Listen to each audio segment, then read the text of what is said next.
closer to the seer. As grows the great and golden bounteous tree, flowering by Anakananda's murmuring way, where with enamored speed the waters run, lisping and babbling. Good morning. To the splendor of morn, and cling with lyric laughter around the knees of heaven's daughters, dripping magic rays, pearl bright from moon gold links and cloudy hair. So are her dawns, like jewel gleams of light. So casts she her felicity on men.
Good morning. So we've come to page 424, 10 lines down from the top.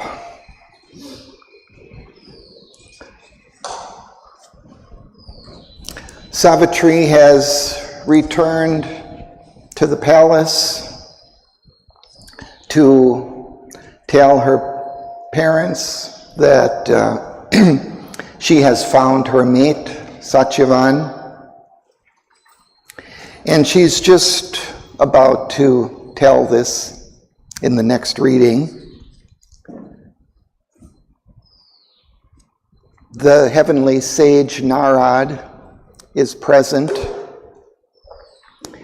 and he can foresee the future and has let out some hints that possibly some adverse fate may befall Savitri and Satyavan. And the king Aswapati, he also has seen kind of a shadow floating over the name of over Satyavan. So he also senses that some adverse fate may come. So they are conversing now, and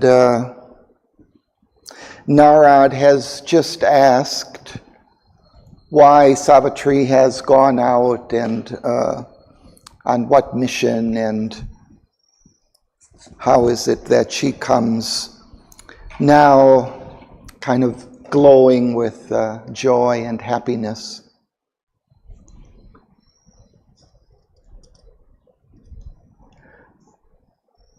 So he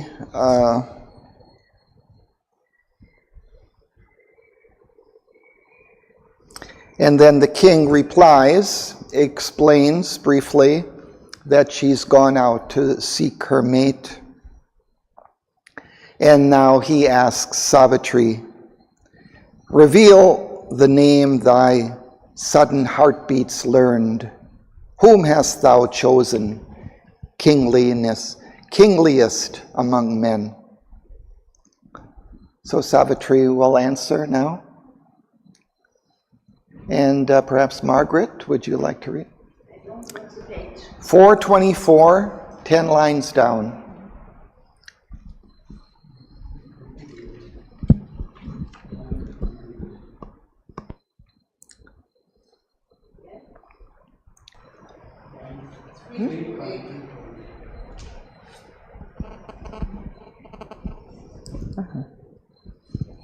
And Savitri answered with her still, calm voice, as one who speaks beneath the eyes of fate. Father and King, I have carried out thy will. One whom I thought I found in distant lands, I have obeyed my heart, I have heard its call. On the borders of a dreaming wilderness, mid Shalva's giant hills and brooding woods, in his thatched hermitage, Dyumatsena dwells, blind, exiled, outcast, once a mighty king. The son of Dyumatsena, Satyavan, I have met on the wild forest's lonely verge. My father, I have chosen, this is done. Astonished, all sat silent for a space. Then Aswapati looked within and saw a heavy shadow float above the name, chased by a sudden and stupendous light. He looked into his daughter's eyes and spoke. Thank you. Let's pause there.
So Savitri explains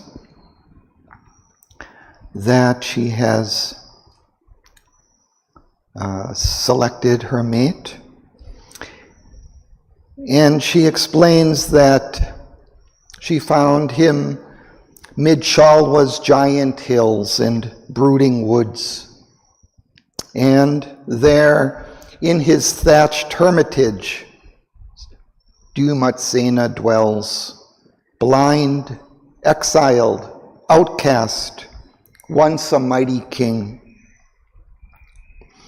So this king, Dumatsena, has become blind and lost his kingdom. Sri Aurobindo says in the author's note that Dumatsena, Lord of the shining hosts, Father of Satyavan, is the divine mind, here fallen blind, losing its celestial kingdom of vision, and through that loss, its kingdom of glory. So he represents the mind kind of falling into the ignorance and losing its vision of truth, losing its knowledge, its omniscient knowledge.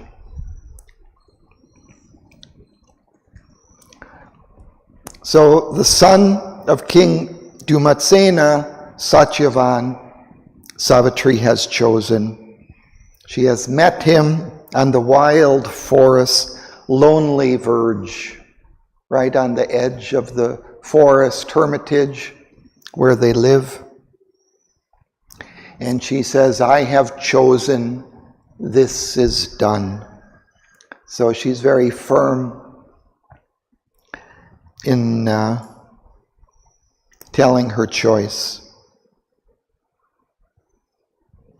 And then we see that Aswapati, King Aswapati, her father, who is also a great sage, as we've seen him in Book 2, climb through all the planes of consciousness.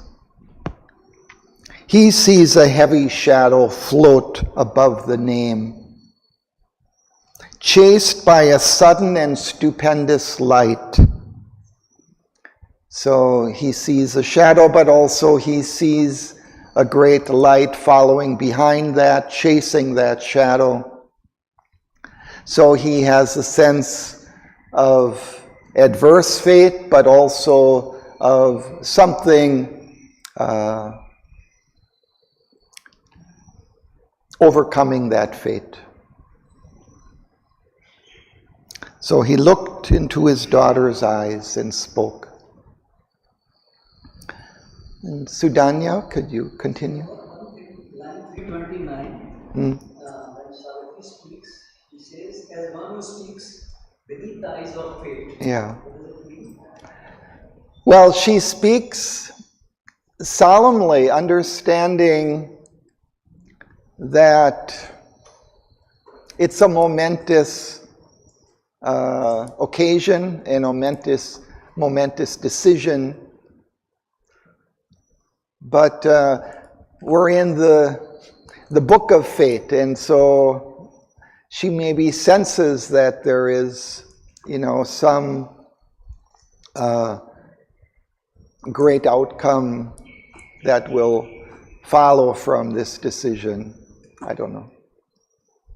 Beneath doesn't mean anything special. Beneath the fate.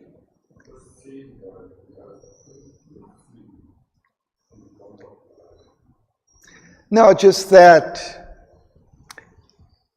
it's a decision that is not just made in isolation off the cuff and has no consequences. It matters. It's tied into the fate of the world in a way. Or does it mean that she doesn't consider fate, what will happen in the future? She just made a decision and she doesn't bother about the... No, it's more that she is bothering about it. She speaks as if she understands she's standing before fate.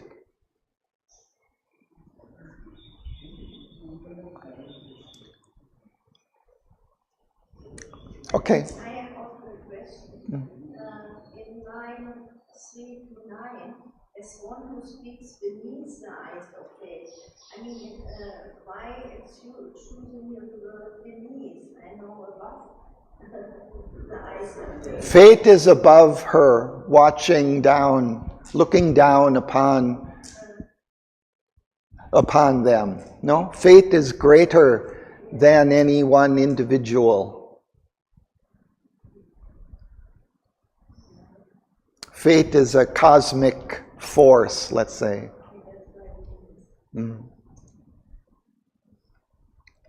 Okay.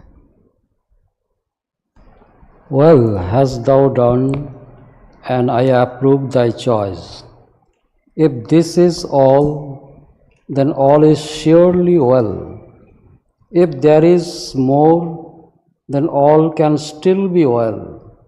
Whether it seems good or evil to man's eyes, only for good the secret will can work.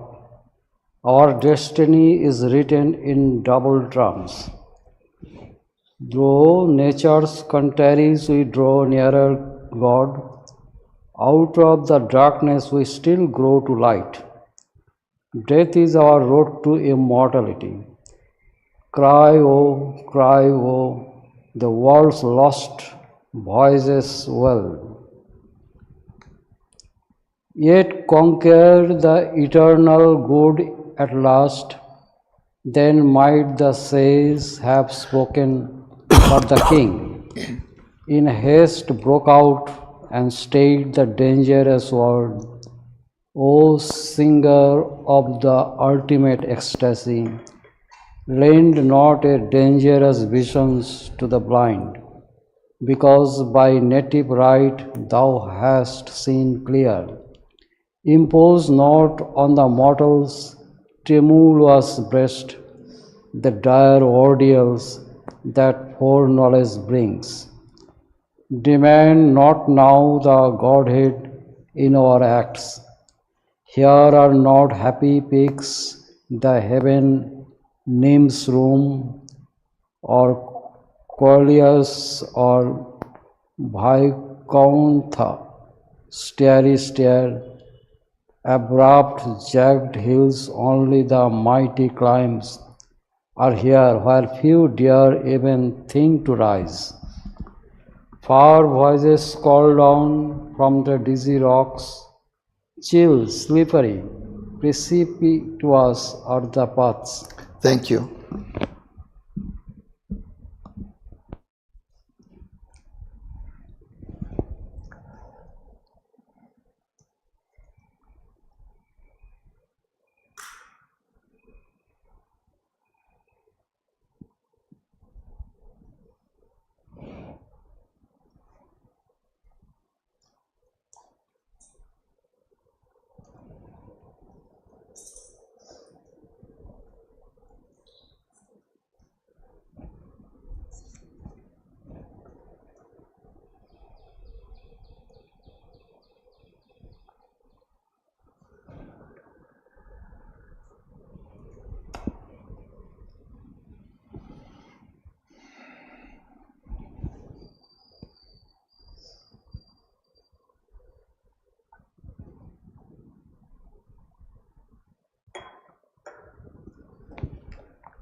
So now we start getting into a little bit of the teachings around fate.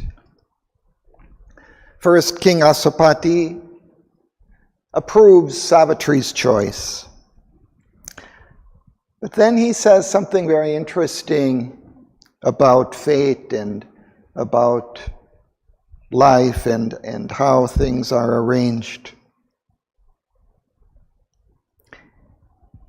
Corresponding to what he had seen, this ominous shadow followed by a stupendous light, he's saying there are kind of two aspects going on here.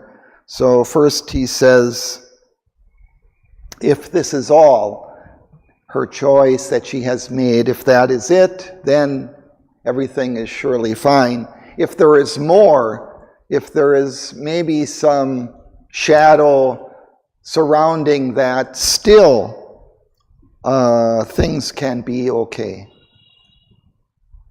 Because he has already seen this light following that shadow.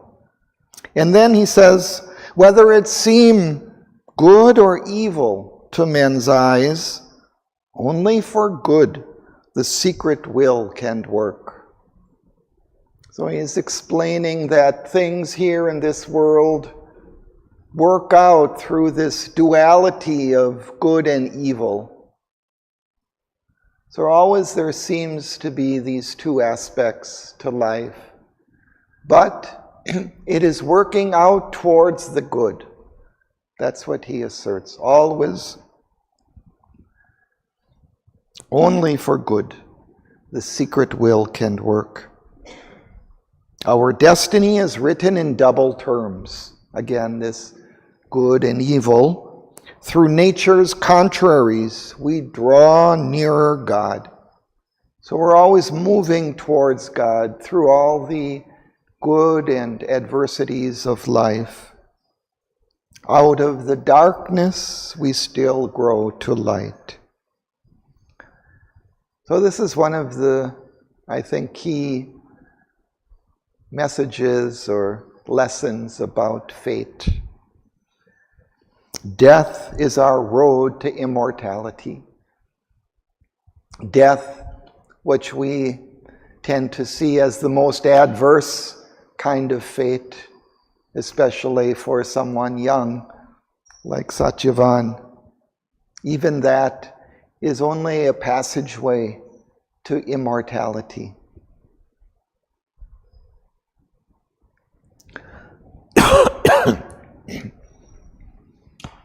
He says, cry woe, the world's voices wail. They cry when things seem to go badly. Yet conquers the eternal good at last. Still things work out for the good. And then the sage Narad might have spoken. He was perhaps about to speak. Asopati was afraid that he might reveal something terrible about the choice of Satyavan, so he interrupts.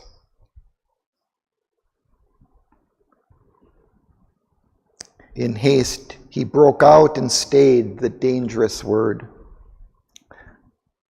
O singer of the ultimate ecstasy, lend not a dangerous vision to the blind.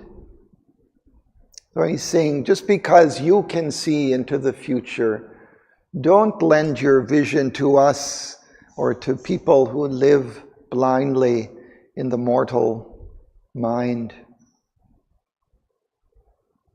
Impose not on the mortal's tremulous breast the dire ordeal that foreknowledge brings. Demand not now the Godhead in our acts. Please don't tell anything adverse right now. We may not be able to withstand that, to deal with that. We're mortal. Here are not happy peaks the heavenly nymphs roam, or Kailas or Vaikunta's starry stair. Now, I didn't look those up, but I think there are some heavens. in Indian mythology, Yeah. you have heaven, Mm. and above heaven is Vaikuntha, where you don't come down. You go via the steps. That is Vaikuntha. That's the ultimate heaven. Hindus can A higher heaven, kind of. higher than heaven. From heaven, they say, whatever good work you've done, you'll get rewarded, and after some time, you will come back to earth again, and then you go up and down. But when your acts are so, let's say, good, then you go to Vaikuntha. And then you are free. Yeah. That is possible, but what Yeah. in abstract terms, what I understood, Vaikuntha, you don't come back after that. You are there for eternal. Well,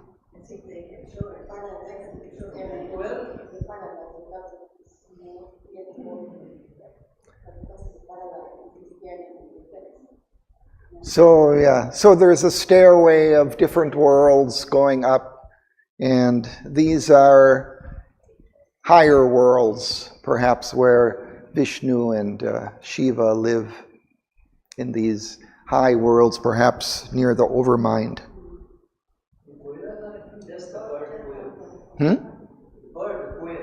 No, I don't think so. That's not the same.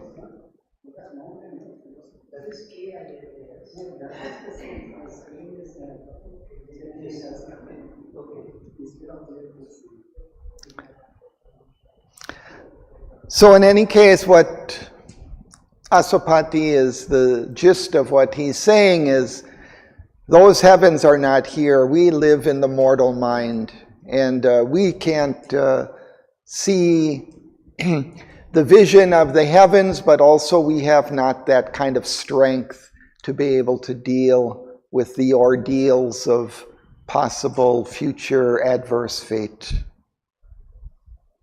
We live here.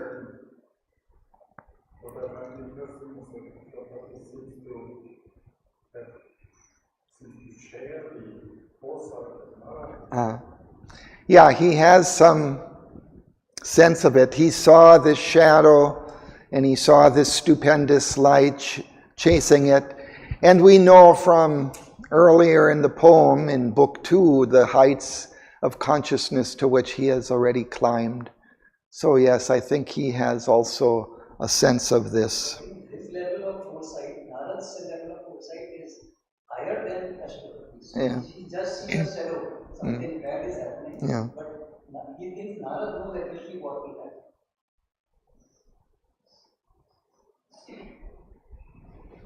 So we can continue, Narayan.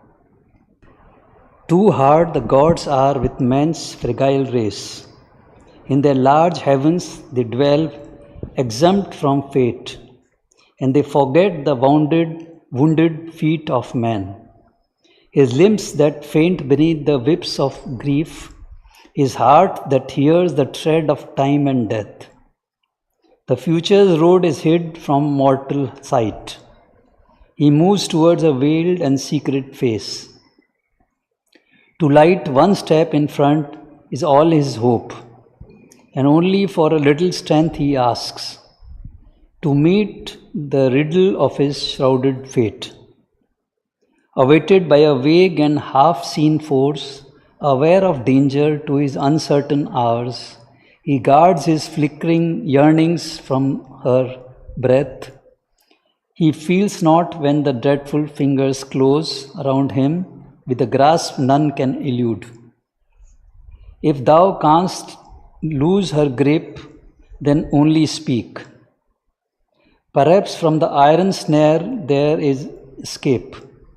Our mind perhaps deceives us with its words and gives the name of doom to our own choice. Perhaps the blindness of our will is fate. He said, and Narad answered, not the king. Thank you.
So Aswapati is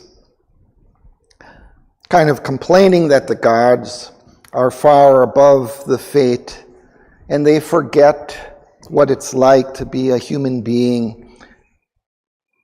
They forget the wounded feet of man, his limbs that faint beneath the whips of grief, his heart that hears the tread of time and death. Remember, Narad can travel freely between these heavens of the gods, this Vaikuntha and Kailas. So he can see and participate in that knowledge that's available to these gods. But for human beings, that kind of knowledge is very, very hard, very difficult to withstand, to look into the future and see our death coming or our adverse fate. The future's road is hid from mortal sight. He moves towards a veiled and secret face. He, apparently, human beings. To light one step in front is all his hope. And only for a little strength, he asks, to meet the riddle of his shrouded fate. For human beings, our future is hidden, is shrouded. So we can only see one step in front. We can't see far into the future.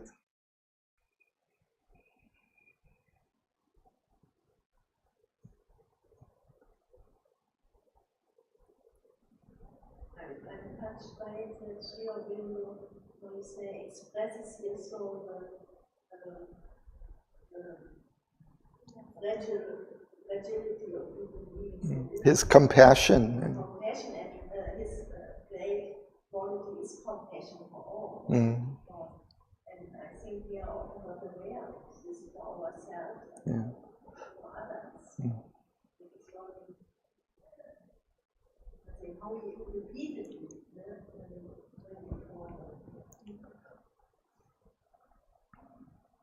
Explain what it is. I don't understand the word strength. I'm not looking for any word strength.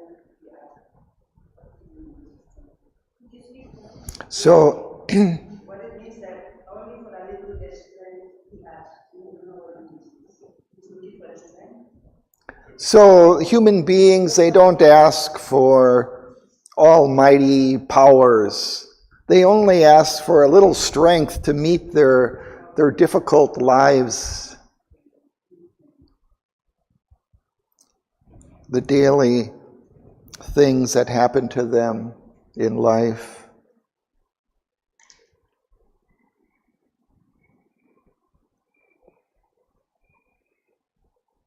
The gods have that. They have this great strength. They also have that great vision that can see far into the future. But human beings, awaited by a vague and half-seen force, we move through life and there are these unseen forces around us, awaiting us in the future. So we guard our flickering yearnings, our little hopes and dreams from the breath of these forces. He feels not when the dreadful fingers close around him with the grasp none can elude. Seems to be speaking of death here, the fingers of death that are awaiting us, unknown, unseen around us, that may take us in their grasp at any time.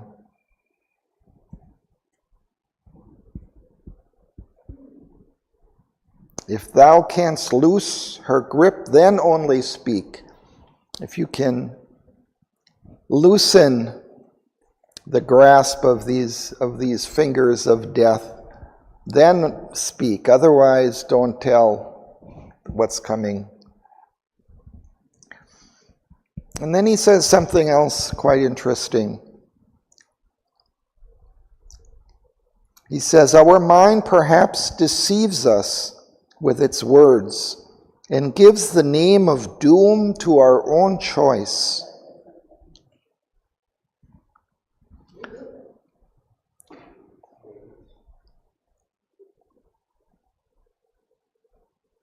So he's suggesting that perhaps we choose our fate, or our souls choose our fate. Maybe our past actions choose our fate. Our past Actions choose our future and so fate.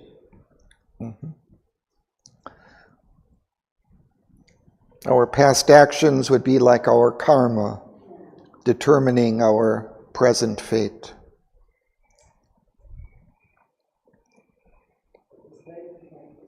The blindness of our will is fate. We don't know this, we are blind to this difficulty.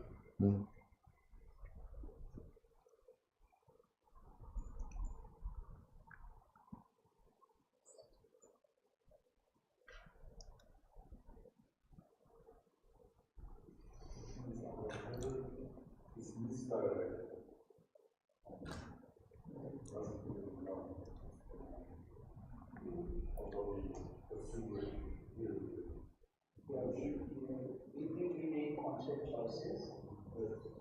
Here I think it means we are blind to the fate. What will be the consequences of our actions?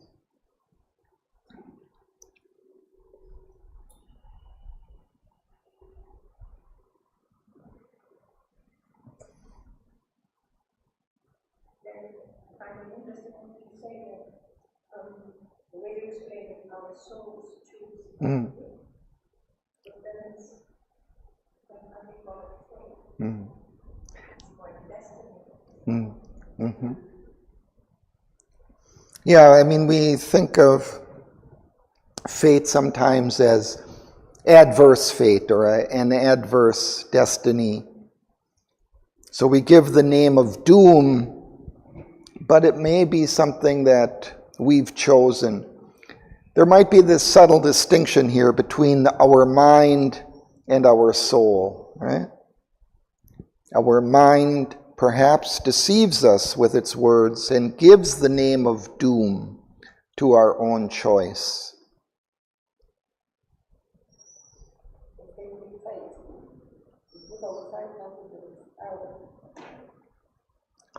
And the blindness of our will, because our mind and our will is blind, we call it fate. But actually, it's our choice. It seems to be what he's saying.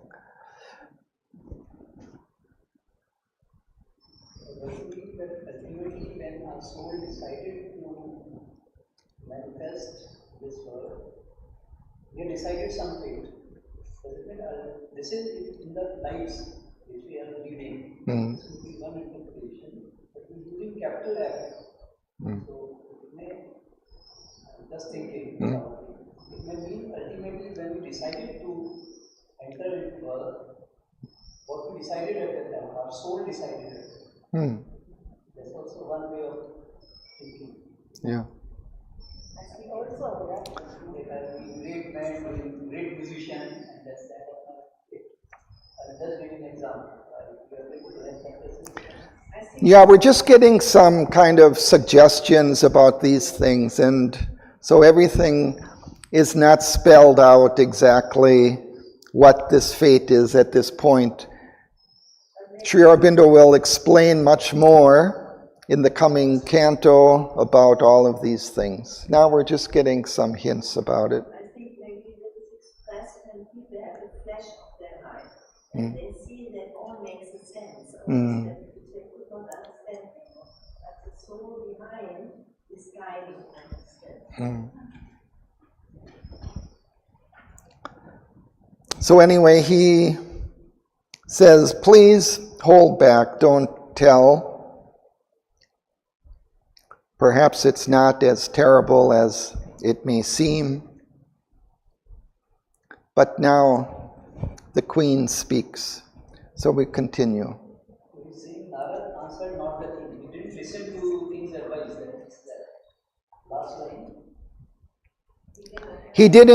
He doesn't answer because Asupati tells him, please don't speak. So he answered not. Now the Queen speaks.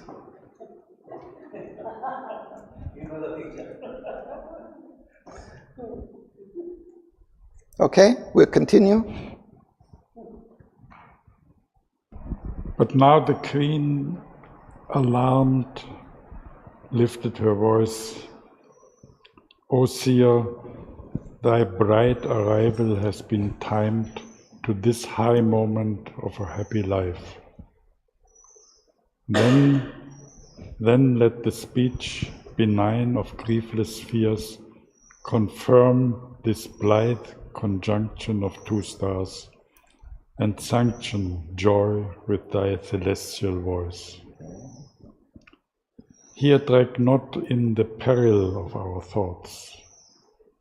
Let not our words create the doom they fear. Here is no cause for dread, no chance for grief, to raise her ominous head and stare at love. A single spirit in a multitude, happy is such a one mid earthly men, whom Savitri has chosen for her mate.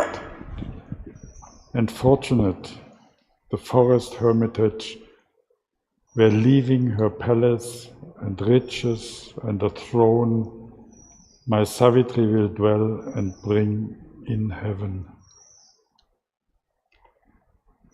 Then let thy blessing put the immortal seal on this bright life's unstained felicity, pushing the ominous shadow from their days. Thank you.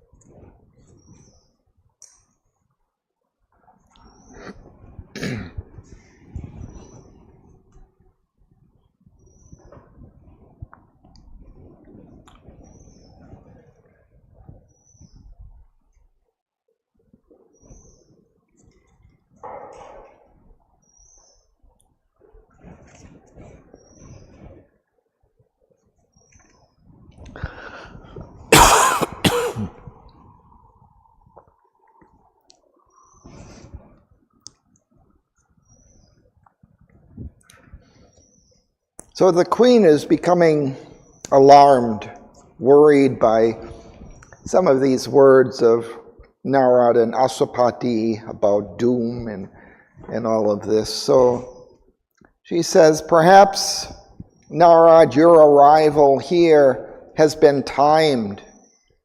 Perhaps it's just a fortunate thing. You can put your blessings on this union of Savitri and Satyavan to this high moment of a happy life. Then let the speech benign of griefless fears confirm this blithe conjunction of two stars. So she says, perhaps now you can confirm, you can put your blessings on this union of Savitri and Satyavan and sanction joy with thy celestial voice. Here drag not in the peril of our thoughts. She's suggesting perhaps these thoughts of King Asupati about doom and Narad, that these are just, worrisome thoughts. Let not our words create the doom they fear. And she says, here is no cause for dread, no chance for grief, to raise her ominous head and stare at love.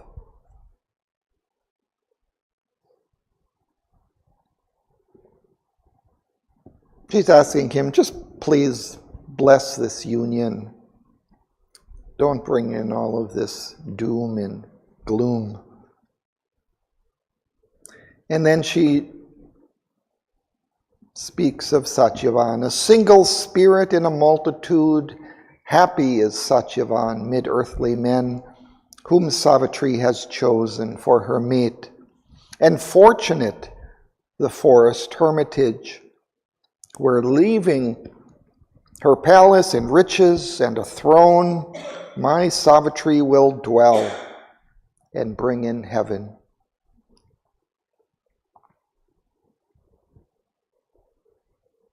So she also explains that Savitri will be leaving all of this behind, her royalty, her family, her throne, her riches, to live with Satyavan in this hermitage. So that hermitage is truly blessed to have Savitri there. Then let thy blessing put the immortal seal on these bright lives, unstained felicity, pushing the ominous shadow from their days.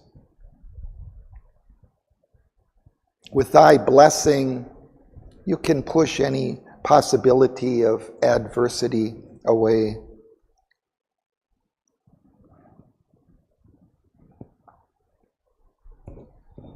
So we'll continue. Too heavy falls a shadow on man's heart. It dares not be too happy upon earth. It dreads the blow dogging too vivid joys, a lash unseen in fate's extended hand, the danger lurking in fortune's proud extremes, an irony in life's indulgent smile, and trembles at the laughter of the gods. Of if crouches unseen a panther doom, if wings of evil brood above that house, then also speak, that we may turn aside and rescue our lives from hazard of wayside doom, and chance entanglement of an alien fate. And Arad slowly answered to the queen, what help is in prevision to the driven? Safe doors cry open near, the doom passed on. A future knowledge is an added pain, a torturing burden, and a fruitless light on the enormous scene that fate has built. Thank you.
So the queen suggests that, we fear this shadow that may fall over too vivid joys, too much happiness.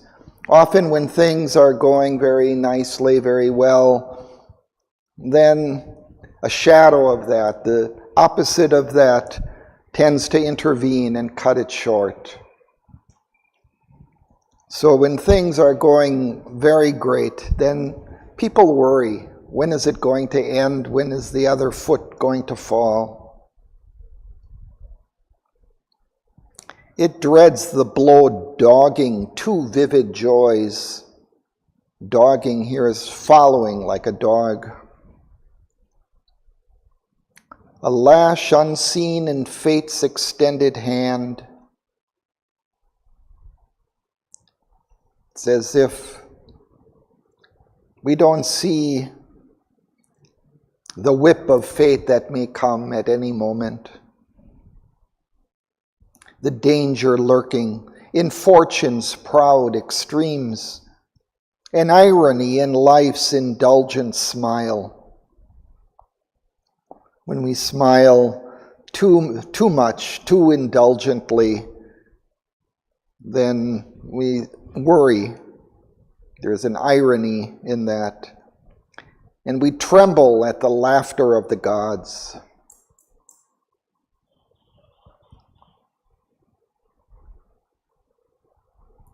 So perhaps it's just this fear that we have of adversity following good fortune. We have this good fortune of this marriage between Savitri and Satyavan. And so we kind of fear, well, this happiness is too much. It must be something more.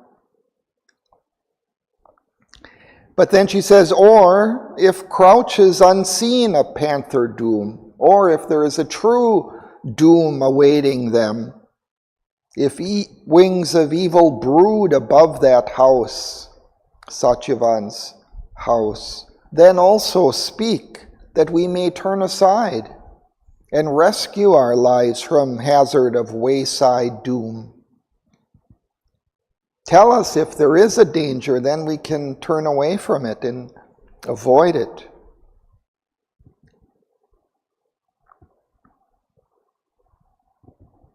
But Narad says, what help is in prevision to the driven? Safe doors cry, opening near, the doomed pass on. So even when we see some safe exit from an adverse fate, from some terrible catastrophe, still we don't take that safe route. We end up just going forward in our way.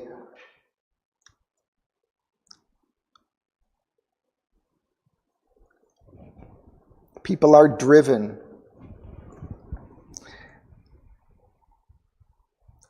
And somehow this is perhaps the nature of fate. We're just driven, we're caught in nature's machinery, and there's nothing we can really do. Even if we sense that something bad is going to happen, we're caught in the wheels of nature and we can't turn aside. So then a future knowledge, this prevision of this coming doom, is an added pain because we can't avoid it anyway, and now we know it's coming. A torturing burden and a fruitless light on the enormous scene that fate has built.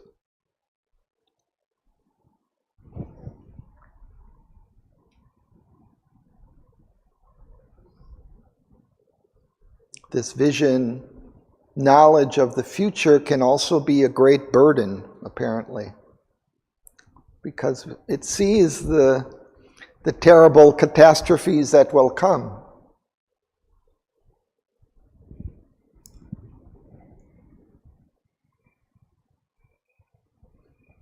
I think of Sri Aurobindo and the mother sometimes. I mean, perhaps also they have seen the many adversities that may befall humanity, but they don't speak much of that.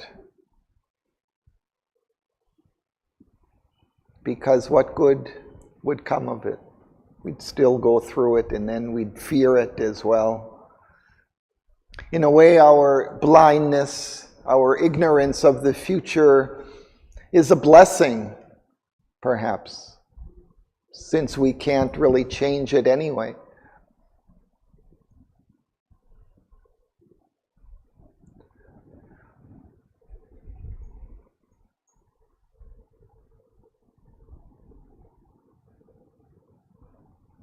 Shall we continue? Eternal poet, universal mind, has paged each line of this imperial act. Invisible the giant actors tread, and man lives like some secret player's mask. He knows not even what his lips shall speak, for a mysterious power compels his steps, and life is stronger than his trembling soul. None can refuse what the stark force demands. Her eyes are fixed upon her mighty aim. No cry or prayer can turn her from her path. She has leaped an arrow from the bow of God. His words were theirs who live unforced to grieve and help by calm the swaying wheels of life and the long restlessness of transient things and the trouble and passion of the unquiet world. As though her own bosom were pierced, the mother saw the ancient human sentence strike her child. Her sweetness, that deserved another fate, only a larger measure given of tears. Thank you.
So Sri Aurobindo describes this unrolling of fate, of events in our world, as if written by an eternal poet, by the universal mind.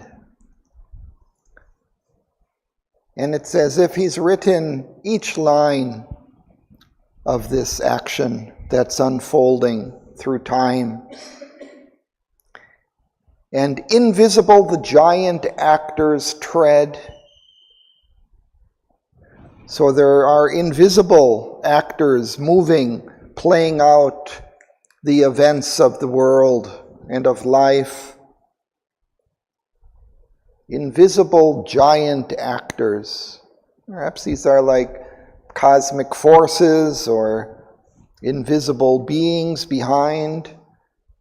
And man lives like some secret player's mask. We're just like the outer mask of these greater powers within that are moving the wheels of fate. He knows not even what his lips shall speak. We don't see at all what is coming. We don't even know what we'll say next sometimes. Words often escape us we didn't want to say or would rather not have said. For a mysterious power compels his steps, and life is stronger than his trembling soul.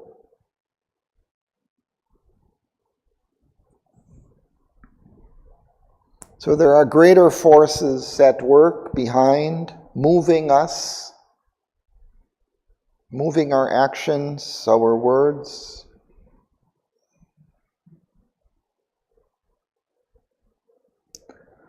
None can refuse what the stark force demands. This greater force behind, whether it's the divine force or the force of nature, we don't know, but we can't refuse. Her eyes are fixed upon her mighty aim. This will behind is fixed on its aim, and it moves forward regardless of human suffering, or no cry or prayer can turn her from her path. She has leaped an arrow from the bow of God. It suggests things are moving due to the will of the divine. And it goes out straight towards its goal, and nothing can stop it.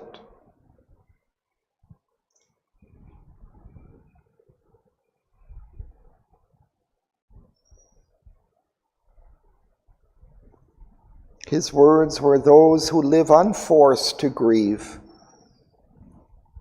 He's speaking as if someone who lives above grief. But he can still help by his calmness, the swaying wheels of life.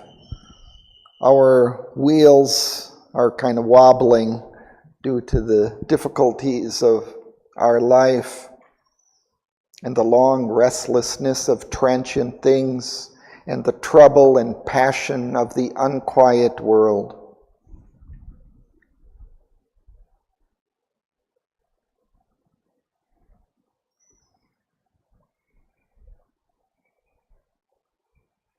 That light, that wisdom that he carries can help calm our fears.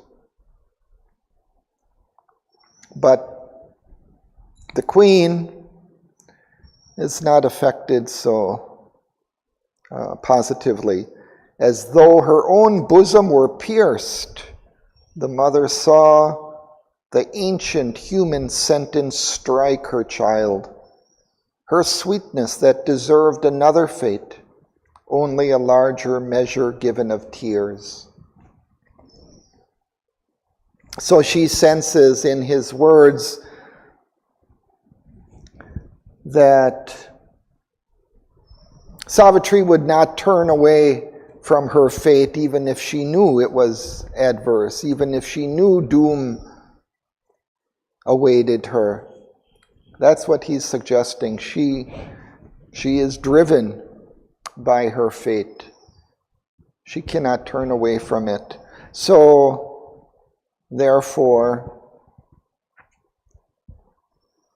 she's given only a larger measure of tears.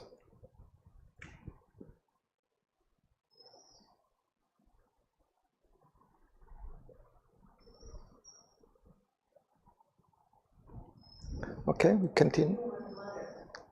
She's a human mother.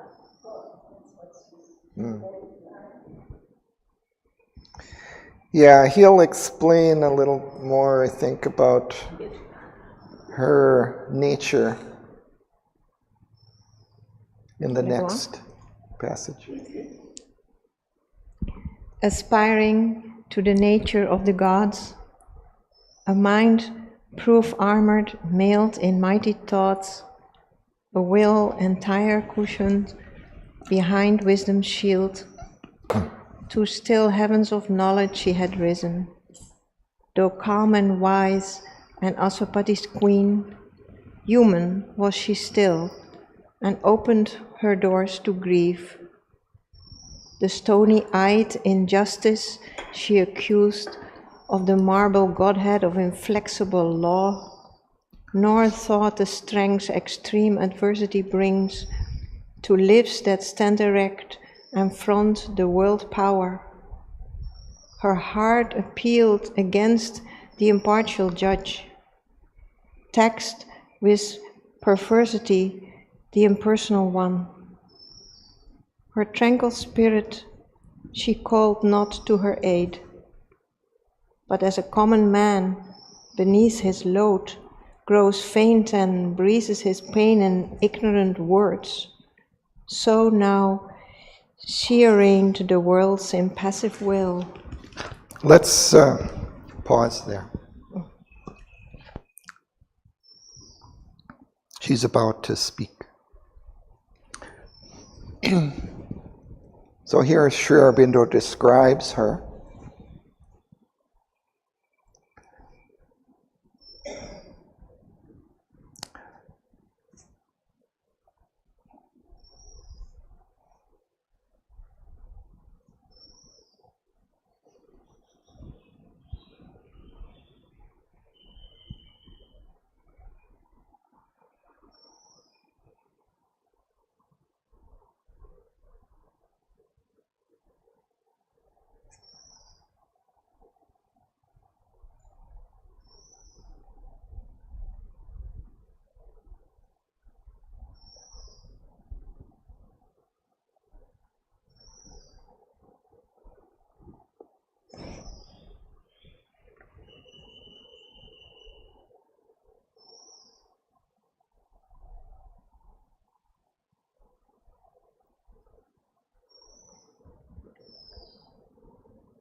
The narrator, Sri Aurobindo here, describes her in quite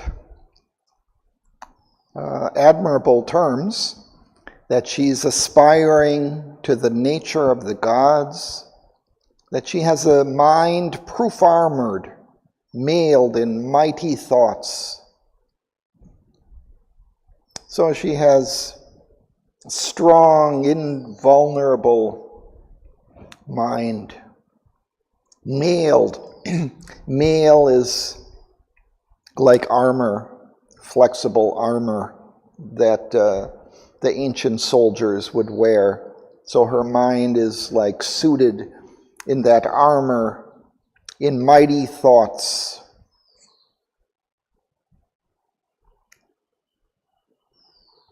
And a will entire couchant behind wisdom's shield.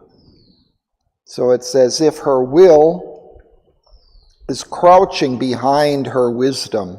It's waiting, following her wisdom, executing her wisdom. Couchant. Yeah, it's like crouching like an animal crouches down with its head up, maybe looking at its prey. This couch actually means it's a bed, basically couch, which is behind this. It's lying down. It's lying down behind the wisdom.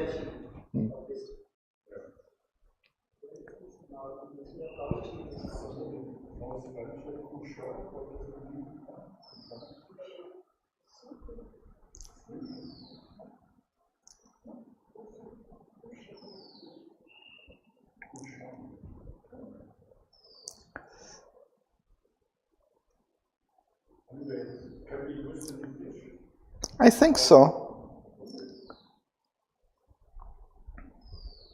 Anyway, it's subservient to her wisdom, right?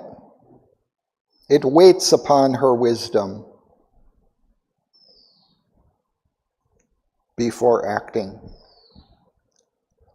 And though to still heavens of knowledge she had risen. So already her mind can ascend high up into the still heavens, to silence and quietude, though calm and wise, and Aswapati's queen. So he gives her all these kind of positive senses of her great mind, but then he's going to describe her reacting in a kind of human, more emotional way. Human was she still, and opened her doors to grief. So now the stony-eyed injustice she accused of the marble Godhead of inflexible law.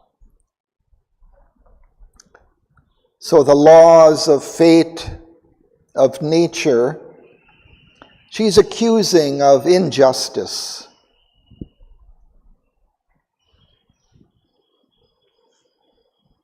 Nor sought the strength extreme adversity brings.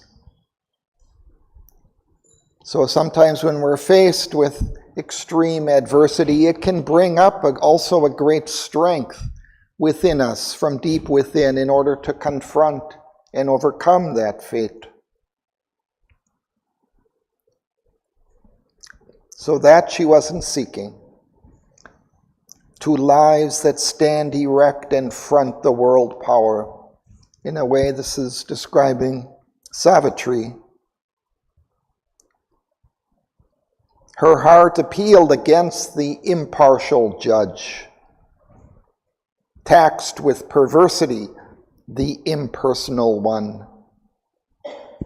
So she's kind of accusing the impersonal one, divine, with perversity. Her tranquil spirit she called not to her aid, but as a common man beneath his load grows faint and breathes his pain in ignorant words, so now she arraigned the world's impassive will. Arraigned is like calling before the court to justify itself. The world's impassive will. So he's speaking of this impassive will and fate as kind of inflexible, just working out its results in an impassive way, without any kind of feeling, without bending to the suffering or to the prayers and calls of human beings, just moving forward in its kind of mechanical way. Why the thing that Sri Auroville expressed text is perversity in personal one? She is.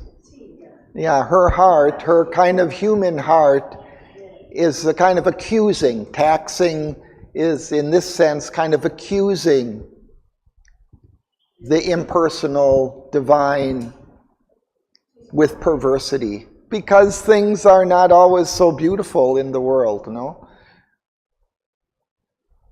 This line 448, mind, proof, armor, mailed in mighty.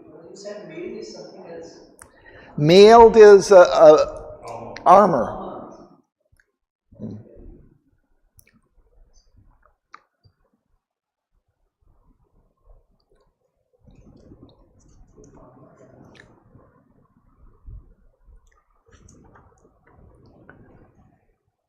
So we continue.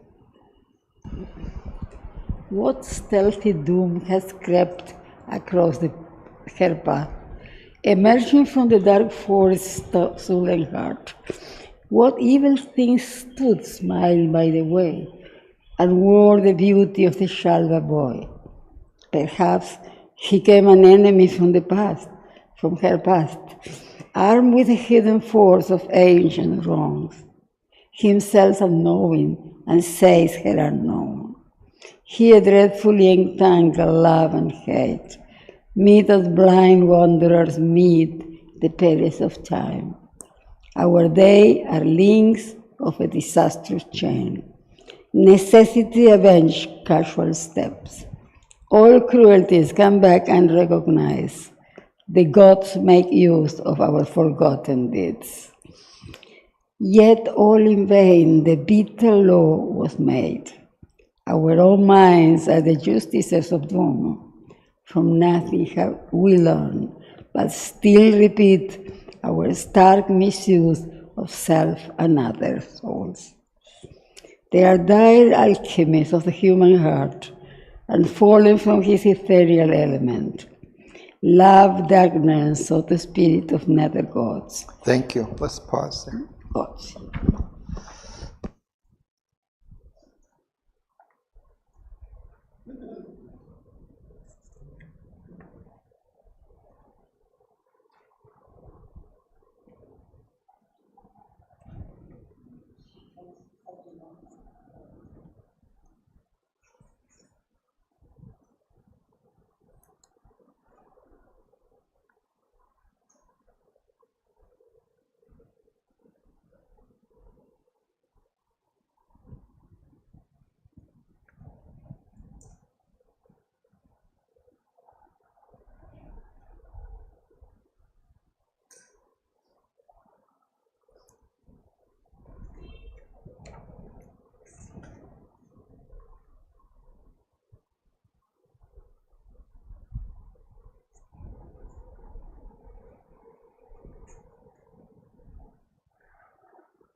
So now the queen seems to be addressing Narad, who can see into the future, and she's asking him, what stealthy doom has crept across her path?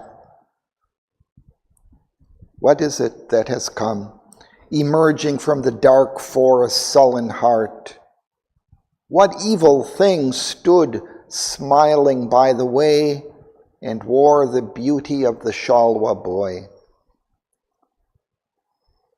What evil fate, what evil force has taken this form of beautiful Satyavan?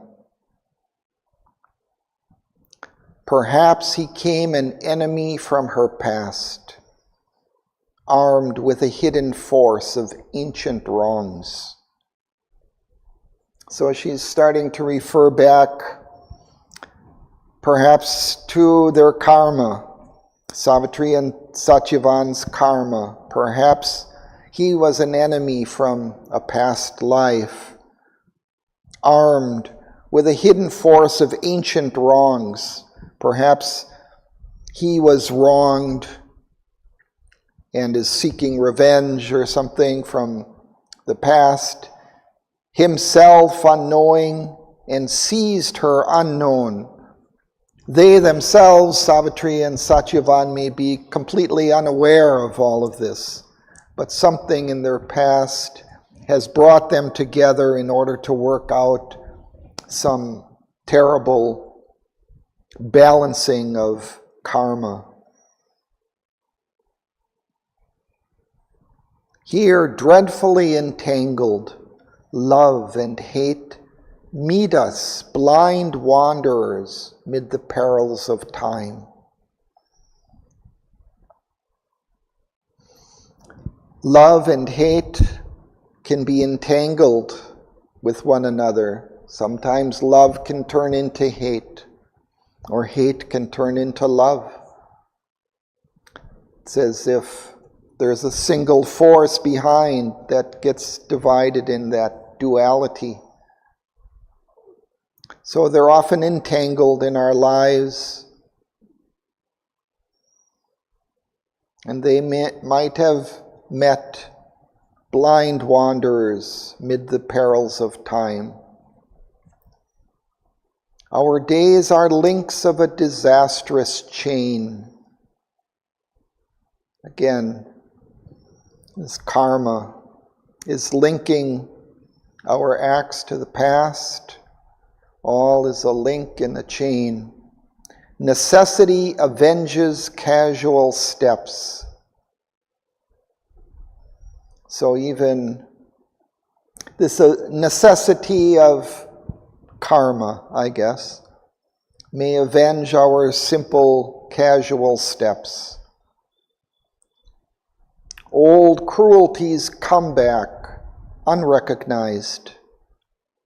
The gods make use of our forgotten deeds. So our past deeds in previous lives may again come up to affect our present fate.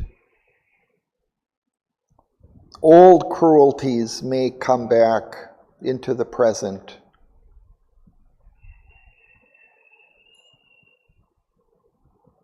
Yet all in vain the bitter law was made. Suggests that this karmic law is perhaps all in vain because we never learn. Our own minds are the justicers of doom, for nothing have we learned, but still repeat our stark misuse of self and others' souls. It's as if this cycle of karma, of good and evil, love and hate, just keeps going on, because we never learn from it. Our own mind are justicers of our Yeah, justicers, so it's a judge or magistrate who carries out the law. So our own minds create our doom, she's suggesting. Or yeah, it's an unusual word, but it's a judge or magistrate. Maybe we just explain our doom because our mind says, oh, because I did this, it happened. The past I did something. Like justifiers, you mean? Justifying our doom. Yeah.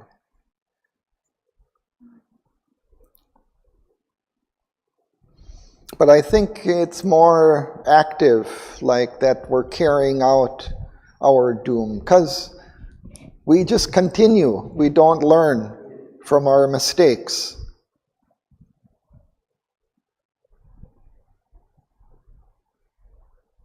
There are dire alchemies of the human heart, and fallen from his ethereal element, love darkens to the spirit of nether gods.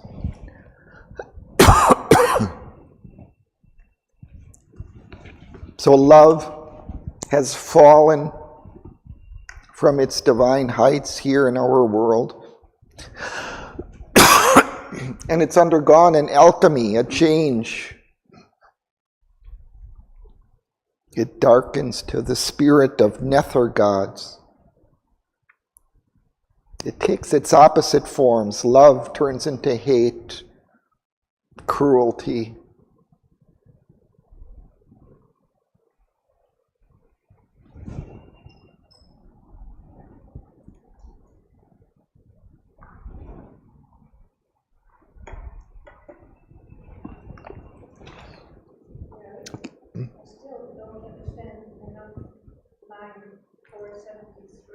Can you read it?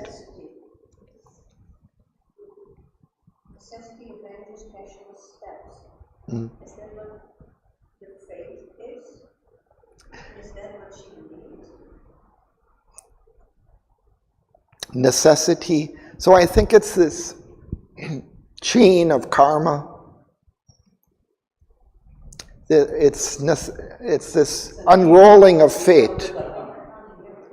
Unrolling of fate, of nature, following its inexorable steps.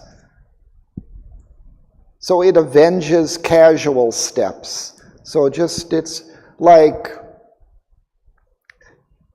Savitri wanders off and, into this path and meets. That's casual. But behind that, there is this karma, necessity, is kind of creating that opportunity. But she does not agree with it at the same time. Well, who doesn't agree? She's suggesting maybe that's the way it is. She's saying,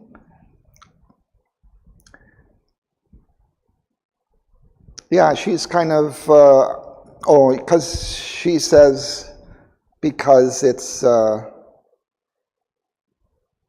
because all is vain, or this law is vain, this law of necessity. But, I mean, she's kind of suggesting that these forces are there. These forces of karma may have created the situation.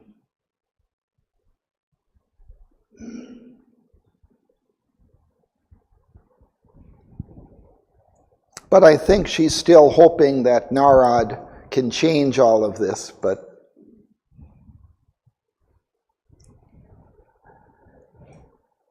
so we'll stop there for now.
But now the queen, alarmed, lifted her voice. O seer, thy bright arrival has been timed. To this high moment of a happy life, hide not from us our doom, if doom is ours. This is the worst and unknown face of fate, a terror ominous, mute, felt more than seen. Behind our seat by day, our couch by night, a fate lurking in the shadow of our hearts. The anguish of the unseen that waits to strike. To know is best, however hard to bear.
Thanks to Sri Aurobindo.